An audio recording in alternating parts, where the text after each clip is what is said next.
ഏറ്റവും സന്തോഷത്തോടുകൂടി സ്വാഗതം ചെയ്യുന്നു. ആദ്യമായി ദേവികയെ പ്രോഗ്രാം അവതരിപ്പിക്കുന്നതിനായിട്ട് ക്ഷണിക്കുന്നു. എല്ലാവർക്കും നമസ്കാരം. ഓം നമോ ഭഗവതേ വാസുദേവായ.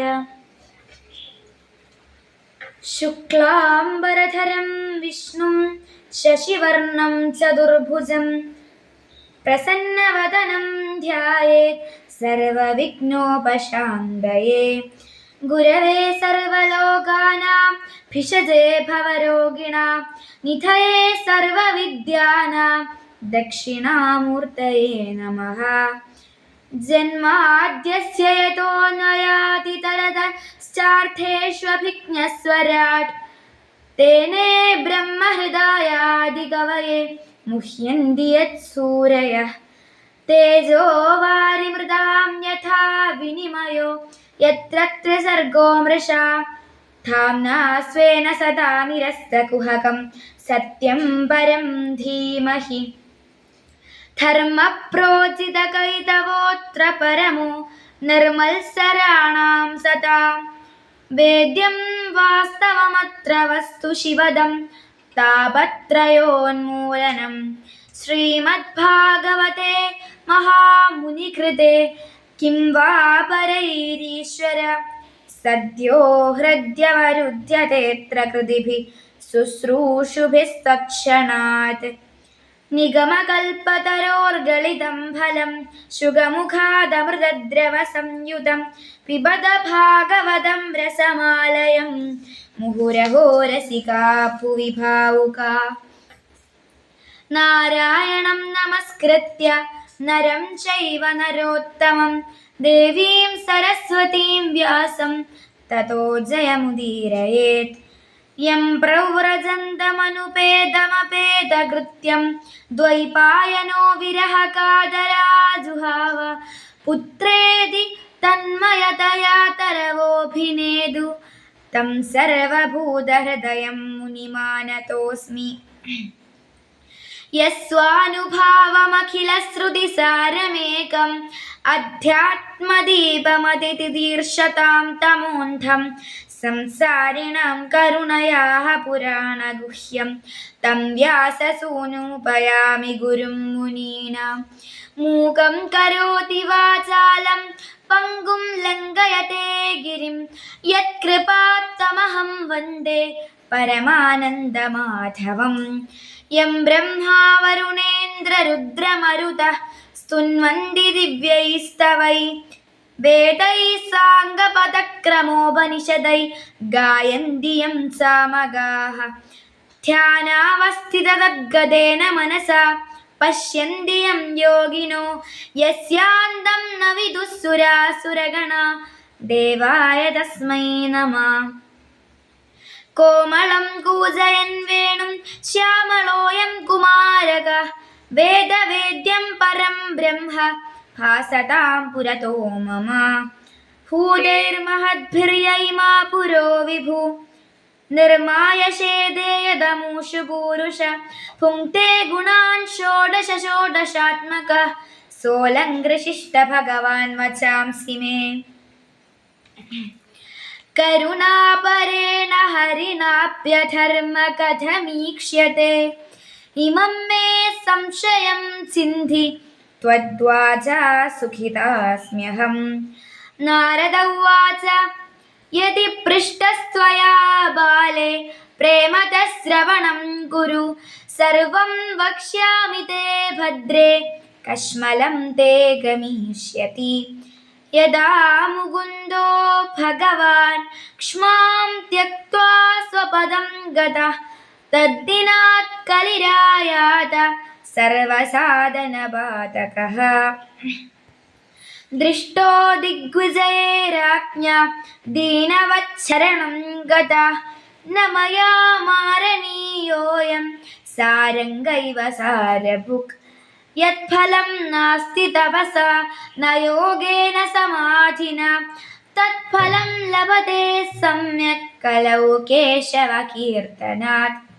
ഏകാകാരം കലിം ദൃഷ്ട്വാ സാരവത്സാരനീരസം വിഷ്ണുരാതസ്ഥാപിതവാൻ कलिजानां सुखाय च कुकर्माचरणाल्सार सर्वतो निर्गतोऽधुना पदार्था संस्थिता भूमौ बीजहीनास्तुषा यथा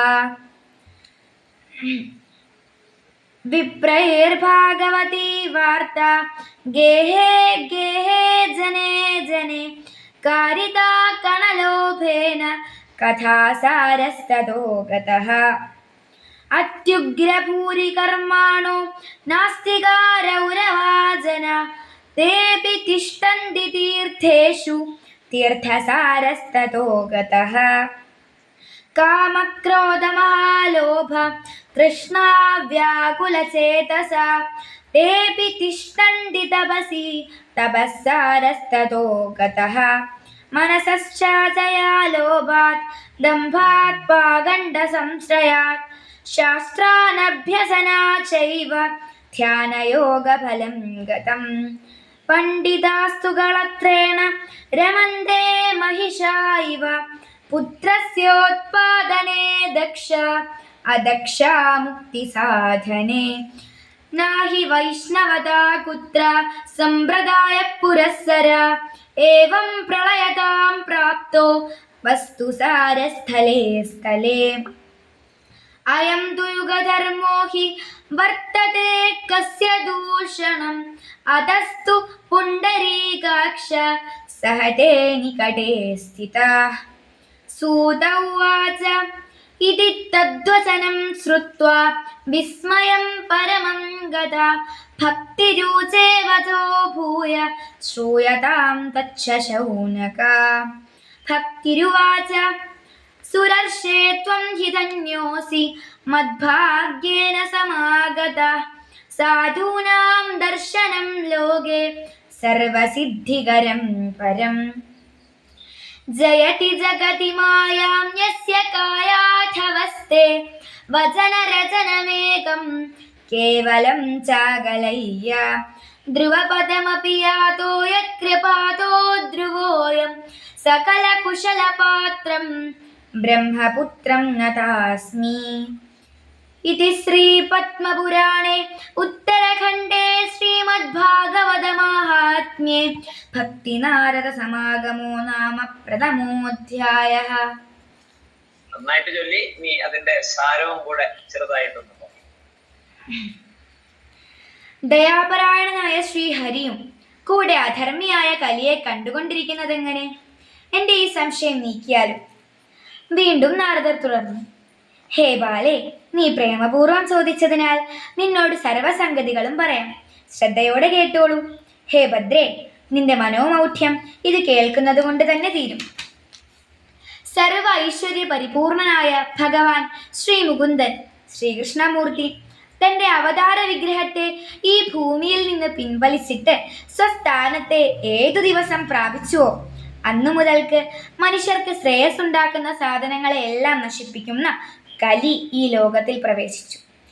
പരീക്ഷിത് രാജാവ് ദിഗ്വിജയത്തിനായി സഞ്ചരിക്കുന്ന സമയം കലിയുടെ സ്വരൂപത്തെ കണ്ട് മനസ്സിലാക്കി സംഹരിക്കുവാൻ ഒരുങ്ങിയപ്പോൾ കലി ദീനനായി ദുഃഖിതനായി രാജാവിനെ ശരണം പ്രാപിച്ചു. ശരണാഗതനെ സംഹരിക്കുന്നത് ധർമ്മമല്ലല്ലോ. പുഷ്പങ്ങളിൽ നിന്ന് സാരം മാത്രം സ്വീകരിക്കുന്ന വണ്ടിനെ പോലെ കലിയുടെ ദോഷങ്ങളെ വിട്ടുകളഞ്ഞ് സാരാംശത്തെ മാത്രം കണ്ട് രാജാവ് കലിയെ കൊല്ലാതെ വിട്ടു. സംഹരിക്കാതെ വിടുവാൻ തക്ക വിധം കലിയിൽ കണ്ടതായ ഗുണാംശത്തെ കാണിക്കുന്നു. തപസ്, യോഗം, സമാധി എന്നിവ കൊണ്ട് ലഭിക്കാത്തതായ പരമഫലം കലിയിൽ ശ്രീഹരി നാമസങ്കീർത്തനം കൊണ്ട് ജനങ്ങൾക്ക് ലഭിക്കും. തപസ് മുതലായവ സാധിക്കാൻ അതിശ്ലേഷം അനുഭവിക്കണം. നാമസങ്കീർത്തനം എളുപ്പമാണ്. കലിയിൽ കേശവകീർത്തനം കൊണ്ട് തന്നെ ഉത്കൃഷ്ട ഫലം ലഭിക്കുമെന്നതിനാലാണ് രാജാവ് കലിയെ വെറുതെ വിട്ടത്. തപസ് ഏറെ ശ്ലേഷമുള്ളതാണ്. കർമ്മമാർഗവും ധ്യാനമാർഗവും പൂർത്തീകരിക്കാൻ വിഷമമാണ്. കലികാലത്ത് ഈ മൂന്നിനും തടസ്സമുണ്ടായിക്കൊണ്ടിരിക്കും. അപ്പോൾ ശ്രേയോ മാർഗത്തിലേക്ക് എത്താനുള്ള എളുപ്പമാർഗം നാമജപം മാത്രമാണ് എന്ന് മനസ്സിലാക്കിയ രാജാവ് കലിയെ കൊല്ലാതെ വിട്ടു. കഠിനമായ സാധനകളിലൂടെ അല്ലാതെ നാമജപത്തിലൂടെ പരമഫലത്തെ പ്രദാനം ചെയ്യുന്ന ഗുണം കലിക്കുള്ളതുകൊണ്ട് സാരമായ മറ്റു വസ്തുക്കളൊന്നും കലിക്ക് താല്പര്യമില്ല. സാരനീരസനാണ് കലിയെങ്കിലും നാമജപത്തിന് തടസ്സമില്ലാത്തതിനാൽ കലിയിൽ ജനിക്കുന്നവരുടെ സുഖത്തിനായിട്ട് തന്നെയാണ് കലിയെ ഇവിടെ നിലനിർത്തിയത്. ദുഷ്കർമ്മങ്ങളുടെ ആചരണം കൊണ്ട് സാരം എല്ലായിടത്തു നിന്നും ഇപ്പോൾ നഷ്ടപ്പെട്ടു. പദാർത്ഥങ്ങൾ ഭൂമിയിൽ ഇപ്പോൾ നിലനിൽക്കുന്നത് അരിയില്ലാത്ത ഉമി പോലെയാണ്. പണ്ഡിതന്മാരായ ആചാര്യന്മാർ ഭഗവാനെ സംബന്ധിച്ച കഥകൾ കേൾക്കാൻ താല്പര്യമില്ലാത്തവർക്ക് പോലും കേൾപ്പിച്ച് ധനം സമ്പാദിക്കുന്നു. അതുകൊണ്ട് കേൾക്കുന്നവർക്കും കേൾപ്പിക്കുന്നവർക്കും ഭഗവത് കഥാശ്രവണ ഫലം കിട്ടുന്നില്ല. അപ്പോൾ കഥാസാരം നഷ്ടപ്പെട്ടു പോകുന്നു. ഇത് കലിയുഗത്തിൽ സംഭവിക്കുന്നതാണ് എന്ന് വ്യാസഭഗവാൻ പറയുന്നു. രൗരാം എന്ന നരകത്തിൽ നിന്ന് വന്നവരും അത്യുഗ്രമായ പാപകർമ്മങ്ങൾ ചെയ്യുന്ന നാസ്തികരും തീർത്ഥസ്ഥാനങ്ങളിൽ താമസമാക്കി അതുകൊണ്ട് തീർത്ഥസ്നാനം കൊണ്ട് ലഭിക്കേണ്ടതായ പുണ്യം ആത്മസുഖം കിട്ടാതായി. കാമം, ക്രോധം, അത്യാധികമായ ലോഭം, അത്യാഗ്രഹം ഇവ കൊണ്ട് മനഃശുദ്ധി ഇല്ലാതെ വ്യാകുല മനസ്സോടുകൂടിയവരും തപസ് ചെയ്യുന്നു. അതുകൊണ്ട് തപസ്സിന്റെ സാരവും പോയി. യോഗ്യതയില്ലാത്തവൻ തപസ് ചെയ്യുന്നത് കൊണ്ട് തപശക്തിയും ഇല്ലാതായി. മനോനിയന്ത്രണം സാധിക്കാത്തത് കൊണ്ടും ലോഭം, അഹങ്കാരം മുതലായ ദോഷങ്ങളാലും നിരീശ്വരവാദികളെയും മതവിദ്വേഷികളെയും ആശ്രയിക്കുന്നത് കൊണ്ടും ധ്യാനയോഗത്തിന്റെ ഫലം പോയി. പണ്ഡിതന്മാരാകട്ടെ എപ്പോഴും പോത്തുകളെ പോലെ കാലം നോക്കാതെ പത്നിമാരുമായി രമിച്ചുകൊണ്ടിരിക്കുന്നു. പുത്രോത്പാദനത്തിന് സമർത്ഥരാണവർ, പക്ഷേ മോക്ഷം നേടുവാനുള്ള സാധനകളിൽ കഴിവില്ലാത്തവരാണവർ. പരമ്പരാഗത സമ്പ്രദായം അനുസരിച്ച് വിഷ്ണുവിന്റെ ധർമ്മത്തെ ആചരിക്കുന്ന രീതി ഒരിടത്തുമില്ല. എല്ലായിടത്തും വസ്തുസാരം. ഇങ്ങനെ പ്രളയം പ്രാപിച്ചു നശിച്ചു. ഇതാണ് യുഗധർമ്മം. കലിയുഗത്തിൽ ഇങ്ങനെയൊക്കെ സംഭവിക്കുക തന്നെ ചെയ്യും. ഇത് ആരുടെയും കുറ്റമല്ല. അതിനാൽ തന്നെ നാമം ജപിച്ച് ഭഗവാനെ കൂടെ നിർത്തണം. ഭഗവാൻ എല്ലാം സഹിച്ച് അടുത്തിരുന്നു കൊണ്ട് കലിയുടെ അധർമ്മം ബാധിക്കാതെ രക്ഷിക്കുന്നു. നാരദന്റെ ഈ വാക്ക് കേട്ട് ഭക്തി വീണ്ടും പറഞ്ഞ കാര്യങ്ങളെ സൂതൻ ശൗനകനോട് പറഞ്ഞുകൊണ്ട് കഥ തുടരുന്നു. ഭക്തി പറഞ്ഞു: ഹേ നാരദമുനെ, അങ്ങ് ധന്യനാണ്. എൻ്റെ ഭാഗ്യം കൊണ്ട് അങ്ങയുടെ വന്നു ചേർന്നതാണ്. സജ്ജന ദർശനം ലോകത്തിൽ എല്ലാ സിദ്ധിയും ഉണ്ടാക്കുന്നതാണ്. സജ്ജനങ്ങളെ കണ്ടുമുട്ടാൻ പുണ്യം വേണം. കയാധുവിന്റെ പുത്രനായ പ്രഹ്ലാദൻ യാതൊരു നിന്തിരുവടിയുടെ നാരായണ നാമത്തെ മാത്രം മനസ്സിൽ ചിന്തിച്ച് ഉച്ചരിച്ച് വിചാരണ ചെയ്തുറപ്പിച്ച് ഈ ലോകത്തിൽ മായയെ ജയിച്ചതും ശ്രീനാരായണന്റെ കൃപ കൊണ്ട് ഉത്താനപാദപുത്രനായ ധ്രുവൻ വൈകുണ്ഠസാരമായ ധ്രുവപദത്തെ പ്രാപിച്ചതും ആയ കഥകൾ ഓർത്തുകൊണ്ട് ഭക്തി അവർ രണ്ടുപേർക്കും ഭഗവൻ മഹാത്മ്യം ഉപദേശിച്ച് നാരദരെ നന്ദിപൂർവം നമസ്കരിക്കുകയാണ്. ഭക്തി നാരദ സമാഗമം എന്ന അധ്യായം സമാപിക്കുന്നു. എനിക്കിങ്ങനെ ഒരു പ്രഭാഷണം അവതരിപ്പിക്കാൻ അവസരം ഒരുക്കി തന്ന പരമേശ്വരൻ സാറിനും വിശ്വനാഥൻ സാറിനും പിന്നെ മധുച്ചേട്ടനും സ്വാമിയാർ മഠത്തിലെ എല്ലാ ഗുരുനാഥന്മാർക്കും എൻ്റെ ഹൃദയം നിറഞ്ഞ നന്ദി അറിയിക്കുന്നു. ശ്രീരാമസ്വാമിയുടെയും ഹനുമാൻ സ്വാമിയുടെയും പാദങ്ങളിൽ ഞാൻ സാഷ്ടാംഗം നമസ്കരിക്കുന്നു. നന്ദി.